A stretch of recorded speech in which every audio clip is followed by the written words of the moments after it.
In Lesson 5, we explored the wet plate collodion process, a method that brought sharpness and reproducibility to photography but demanded speed, skill, and a portable darkroom by the late 1870s.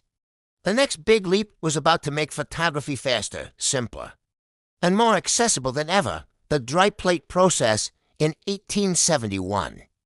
English physician Richard Leach Maddox introduced a groundbreaking idea.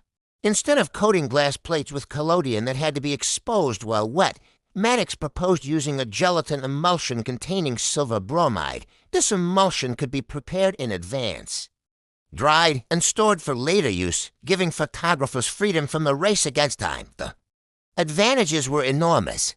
Dry plates could be mass-produced in factories and shipped to photographers ready to use. They were more sensitive to light, allowing much shorter exposure times. Suddenly, photographing moving subjects, from street scenes to sporting events, became possible without blur. It was the beginning of photography's move toward capturing life in motion.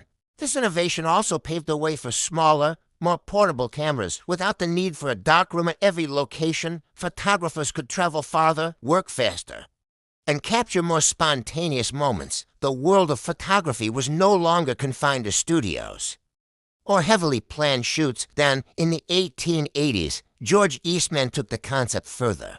Replacing glass plates with flexible roll film, he founded the Eastman Kodak Company and launched the slogan, "You press the button, we do the rest." For the first time, photography was truly in the hands of everyday people, not just trained professionals.